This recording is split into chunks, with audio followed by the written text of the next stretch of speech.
Hello again, it's me, Eric P. Today's show is like my backstory. It's like my life. Because a lot of fans, they want to know all about me. They want to know where I come from and a few of my details. So I thought I'd put them in today's video. I'll tell you all about my childhood and everything else and how I got to where I am today. So I'll start now. I was born into a circus. My dad was known as the great Alberto. His real name was Bert. What he was he was a human cannonball. He was big fans of the Zucchini brothers, who were like the main ones who started like the human cannonball thing in the circus. So he used to be a tightrope walker originally, and then he got into the idea of getting fired out of a cannon. He met my mother. She was the assistant to a knife thrower, which is where I know the knife thrower from that Christmas episode. She was like his assistant. She used to be his assistant. Anyway, they both met, and then they had me, little baby Eric. So when I was a kid, my dad, he wanted me to get into like the family business. So I was only like a few months old, and my dad wanted to like put me in a cannon and fire me. I'll show you a little picture now, and we'll just take it from there. He wanted to shove me in the cannon. My mum was having none of it. She's like, "Don't put my baby in the cannon. Don't put my baby in the cannon. You're not putting him in there." And my dad's like, "Oh, he'll be all right. Stop whinging. He'll be okay." Anyway, they didn't shove me in the cannon in the end. I don't think my dad wanted a black eye off my mum. So she didn't stuff me in there. I think my Uncle Frank was waiting with a blanket about, 100 metres away or something to catch me. But my mum was still having none of it. She said I was too young to fire out of a cannon.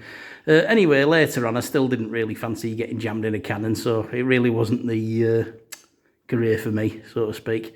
Later on, like I said, I mentioned my uncle a minute ago. He used to have like a trained monkey. He trained it to like ride a little BMX thing. He used to ride round and like smoke a pipe, at the circus. It was a bit embarrassing really, because my dad always tried like saving on buying clothes and stuff, so I always used to get like hand-me-downs off Bobo the monkey. So everything that Bobo wore, I ended up wearing. It didn't really work too well because he had longer arms than me, so every time I got anything with sleeves on, it was down near my feet. And it was a bit embarrassing going to school with like, bowler hats and spinny bow ties and stuff. Yeah, it wasn't great. Later on though, the monkey disappeared. And I got his BMX, so I was happy at that. They said that Bobo had ran away. They said he'd packed his case and moved on to like other pastures. I found out later, actually, a clown had hit him with a clown car. He'd got ran over. But at the time, I just thought he'd ran away, so I was quite upset about that. That was it. I'll show you another picture. I'll just show you a picture of a monkey. I just like to break the video up, really, so yeah, here's the picture. Right.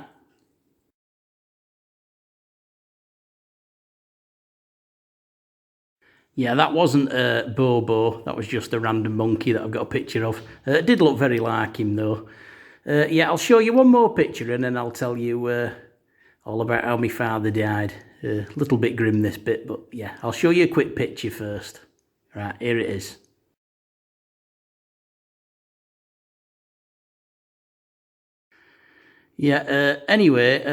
My dad, in the end, what he wanted to do is he wanted to do like the world's longest human cannonball.